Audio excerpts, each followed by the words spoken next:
Sim, da insistência, né? Uhum. Exato. Mas olha só a seriedade do negócio. A gente muitas vezes reproduz e perpetua isso para o resto da vida.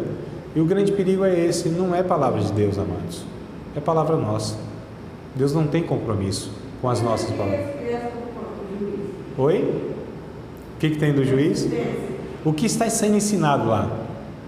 O que a gente tem que procurar no texto, o que o autor quis ensinar com esse texto. A gente vai fazer isso, calma que a gente vai pegar outros textos. Esse é o exercício. Qual que é a primeira descoberta? O que o autor quis comunicar para aquele primeiro público, não é? Então, cada texto precisa ser estudado dentro do seu contexto, como um único texto, e a gente precisa extrair as informações adequadas lá. Eu poderia até falar, ó, ensina isso, isso e isso, tá? Mas como você chegou a essa conclusão? Aí eu precisaria, então, fazer todos os passos com vocês que eu fiz para chegar, aí demoraria bastante. Talvez uma aula só para explicar um único texto, que é a afirmação que eu trago.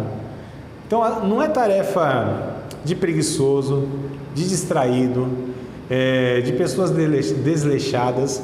A pregação não é exercício para essas pessoas. Pregação séria. Pregar o Evangelho é coisa seríssima, irmãos. Não é para qualquer um. É para aqueles que de fato entendem a responsabilidade do negócio, né? Então é por aí que a gente vai. Deixa eu ver aqui. Ó, que coisa interessante. Tem tempo ainda? Tem. Para desespero de vocês, ainda tem 20 e poucos minutos. Então, vamos lá. Quer apagar, meu amor? Só para ficar...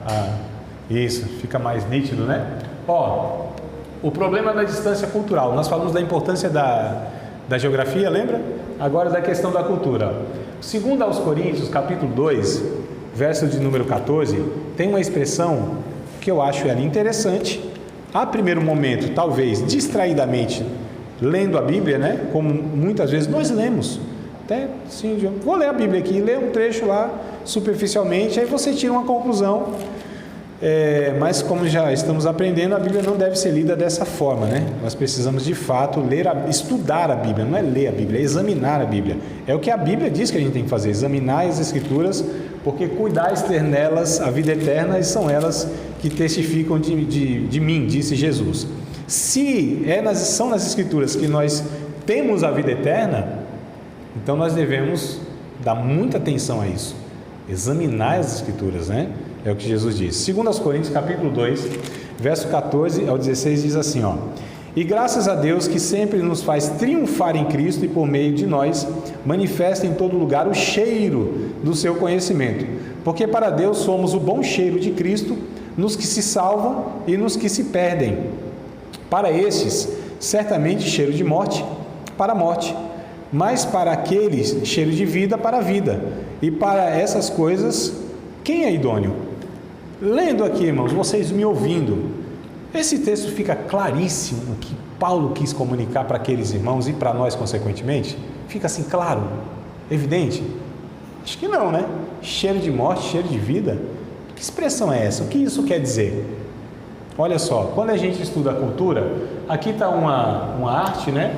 Daquele tempo lá de Paulo, e ele está usando justamente essa ocasião para comunicar essa expressão cheiro de morte, cheiro de vida. Aqui está mostrando, ó, alguns voltando, né, uma biga romana, o soldado voltando lá, os cavalos da guerra, escravos sendo aqui, porque assim, eles iam para a guerra, venciam lá e traziam alguns escravos, né? Eles conquistavam lá os escravos e traziam.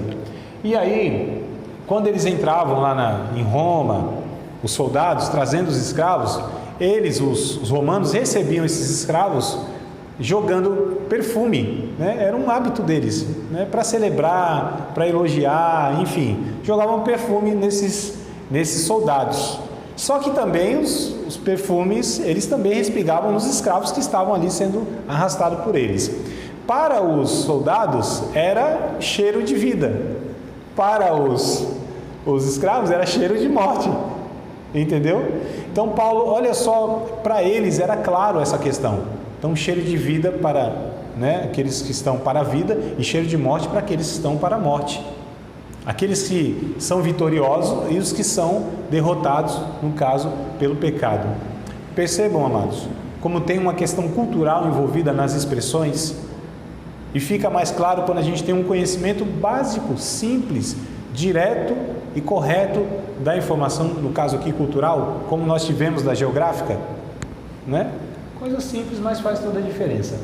O problema ainda é da distância cultural. Segundo aos Coríntios, capítulo 4, versículo de número 7, diz assim: temos, porém, esse tesouro em vasos de barro, para que a excelência do poder seja de Deus e não de nós.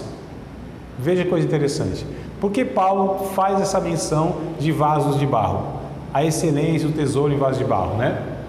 Quando a gente pega Mateus capítulo 6, versos 19 e 20, Jesus disse, mais ou menos assim, tá? Estou puxando na memória aqui, para a gente não juntar tesouro na terra, porque vem um ladrão, né? Rouba, a traça rói, enfim, para juntar tesouro no céu, porque lá o ladrão não rouba, não mina, a traça não rói, aquela coisa toda. Então, por que Jesus usa essa expressão e por que Paulo também usa a expressão em vasos, né? De barro e a excelência aqui? Isso aqui era o cofre, isso aqui era o banco das pessoas que tinham dinheiro. Colocavam em vasos de barro, enterravam na terra, escondiam, inclusive, né, os seus tesouros. E aí Jesus disse: se você juntar tesouro na terra, debaixo da terra, cavar e deixar lá, o ladrão pode vir, roubar, aquela coisa toda, né? A traça corrói, olha só, mas no céu não. O ensino é claro, mas só para a gente entender o porquê Jesus fez menção de juntar tesouro na terra, e Paulo dizendo do vaso de barro. Lembra de uma parábola que Jesus disse que um homem foi em uma terra e achou uma pérola de grande valor enterrado? E ele vendeu tudo quanto tinha para comprar aquela terra, não por causa da terra, e sim pela pérola que estava enterrado ali como um tesouro. Como que uma pérola que é do mar, do oceano, e o oceano estava bem longe inclusive daquela região, né? Como que foi parar lá? Como que uma pérola está enterrada como um tesouro em uma terra? Aqui, porque era a prática deles. Exatamente. Só para falar das questões culturais, que essas informações vão dando mais clareza às expressões, aos ensinos e tudo mais, tá? Então acho que acabou aqui. Meu amor, pode acender, por favor? Isso. Haja luz e ouve luz. Antes que eu fale, porque eu acho que não vai dar tempo de eu falar sobre eu acho que vou fazer isso sim, tá? Eu ia falar sobre outras questões aqui, mas eu vou ainda trazer alguns slides para vocês, porque eu acho que está interessante aqui os slides. Vi que vocês não dormiram, então pelo menos deu. Eu tô vendo, varão. É que eu sou animado, pastor Alex. Eu entendo que você está fechando os olhos, está orando, varão, está buscando a Deus. Vamos lá, amados. Só para falar para vocês o que é expressão idiomática, tá? E aí depois a gente pode apagar de novo, meu amor. Olha isso. É um apague, é um acende terrível, né? Então vamos lá, deixa eu ver aqui só para falar para vocês o que é expressão idiomática, para na próxima aula a gente trazer as linguagens que a gente tem na Bíblia, tá? Linguagem literal, poética, alegórica e simbólica. Isso aqui é da nossa cultura, isso não diz respeito a outra cultura. Então, se falar entrar pelo cano em inglês, não vai fazer sentido nenhum. Não vai. Traduzir isso aqui para eles lendo, o que quer dizer isso? Por exemplo, a gente tem aqui, ó, tá chovendo canivete, como que é? Chovendo canivete? A gente fala, né, que o negócio tá ruim. Chovendo canivete, o negócio tá ruim. Por exemplo, nos Estados Unidos isso não faz sentido. Chover canivete, para eles não faz sentido. O que faz sentido para eles lá seria chover cachorros e gatos, que é a mesma ideia, mas olha só como eles têm outra expressão, né? Então, entrar pelo cano, para nós, né, o que quer dizer entrar pelo cano? Se fosse literalmente seria isso, mas é isso que a gente quer dizer? Não, né? Só para a gente entender o que é a expressão idiomática, tá? Enfiar o pé na jaca, a gente sabe o que quer dizer, mas será que seria literalmente isso aqui? Não, né, irmãos? Então, pau na máquina, né? Lá no trampo, no trabalho, pau na máquina. Será que seria literalmente isso aqui, ó? Porque se fosse para traduzir essa palavra pau na máquina em outra cultura daqui 1000, 2000 anos, talvez a pessoa teria na mente essa figura, mas não quer dizer isso. Tirar água do joelho, será que seria isso aqui, ó? Não é isso, né, irmãos? Nós sabemos o que é e tal, não vou nem mencionar. Trocar os pés pelas mãos, fazer as coisas tudo errado, mas será que seria isso aqui? Não. Pagar o pato. Olha, eu paguei o pato, não tem nada a ver com o negócio, paguei o pato. Mas será que seria isso aqui, ó? Também não. Trocando as bolas. A pessoa trocou as bolas, se confundiu. Não seria literalmente essa imagem aqui. Procurando pelo em ovo. Né? Tem gente que procura pelo em ovo. Mas será que a imagem seria essa? Também não. Não sou eu não, tá? Só para falar que isso aqui não sou eu. Não é minha sobrancelha ali. Pisando em ovos. Muita cautela, né? Mas não seria literalmente isso, tá? Marcando touca. Tem essa expressão por aqui também? Não? Marcando touca? Dando bobeira. Dando bobeira, né? Vacilando, sei lá. Não seria isso, ó. Não seria. Enchendo linguiça. Tem pregador que... Vocês têm essa expressão aqui também? Pregador enchendo linguiça? Mas não seria isso, né? Não seria isso. Se fosse isso aqui, acho que estava até bom, viu? Chorando leite derramado. Já pensou isso aqui traduzido? Então, não seria isso aqui com certeza. A imagem, né? Chutando balde. De vez em quando a gente quer fazer isso aí na igreja, na empresa, em casa e tal, chutar o balde. Mas não é isso aqui literalmente, ó. Não é disso que a gente está falando. Batendo as botas, irmãos. Então, como o silêncio ficou. Momento fúnebre. Morreu. Mas não é isso aqui, ó, que a gente está se referindo, né? Literalmente. João sem braço. Aquele que, né, dá uma de João sem braço, não é necessariamente isso aqui. Estou se lixando. Estou se lixando. Aqui também tem isso? Estou se lixando? Eu nem me importo, né? Então vamos lá. Não é isso, né? A pessoa está se lixando. Então isso é a expressão idiomática. Com o pé atrás. Estou com o pé atrás com o professor. Agora. Estou com o pé atrás com o pregador agora quando lê alguma coisa. Não é isso que a gente quer dizer. Engolindo sapo. Essa imagem linda de ver, ó. Quando estiver almoçando, lembra disso. Não é isso que a gente está... Não é isso que a gente está se referindo, né? Então tá bom. Pendurando as chuteiras. Então, literalmente, não é isso que nós... A não ser para o jogador de futebol mesmo, né? Que ele vai fazer isso, talvez. Chá de cadeira. Imagina, irmão, se fosse isso aqui. São cadeirinhas aqui, não sei se dá para ver, ó. Mas são cadeirinhas pequenas, tá? Chá de cadeira, né? Com a corda no pescoço. Estou com a corda no pescoço. Não quer dizer isso. Só quer dizer que eu não estou conseguindo pagar meus boletos. Até um suspiro a gente dá agora. Aquele cunhado, mala sem alça. Então, quando a gente fala que uma pessoa é mala sem alça, não é isso aqui, né? Que a gente se refere. Segurando vela. Lembra lá no tempo que a gente namorava? E ficava segurando vela. Eu fiquei já segurando vela um bocado de vez. Mas não é isso aqui que a gente se refere, né? Estou com a faca. Vocês agora, com essa matéria ou depois dessa matéria, vão estar com a faca e o queijo na mão, né? Mas não dessa forma assim, ó. Tá? Mas terão todas as condições para, né? Uma mão na roda. Isso é uma mão na roda. Não é essa imagem aqui, né? Acertou na mosca. Não é exatamente isso aqui que a gente se refere, né? Sem pé e sem cabeça, que algumas pregações não tem nem pé e nem cabeça. Descascando o abacaxi. Então, olha só, momento difícil, coisa difícil, mas não é isso. Se fosse isso aqui, estava bom demais. Isso aqui não causa estresse, mas descascar o abacaxi causa estresse. Está com minhoca na cabeça. Ó, não é isso que a gente está se referindo, mas está caraminhola, né? A gente fala, e outras. Uma pedra, fulano, uma pedra no meu sapato. Não é isso. Se fosse isso aqui também estava muito bom, mas não é isso que a gente está falando. Pisando na bola. Tem pregador que pisa na bola mesmo, a ensinar, mas não é isso. Se fosse isso aqui também estava muito bom. Andando na linha. Agora a gente precisa andar na linha teológica. Não é isso que a gente está se referindo. Quebrando pau. Não vão ficar quebrando pau agora na igreja de vocês com as pessoas, tá bom? Que prega equivocadamente. Mas não é isso aqui também, ó, que a gente se refere, né? Lavando as mãos. Tem hora também que eu lavo as mãos, porque tem uns irmãos que falam, não quero saber disso, não quero estudar, tá, lavo minhas mãos. Mas não é isso que a gente está se referindo aqui, ó. Pondo as barbas de molho.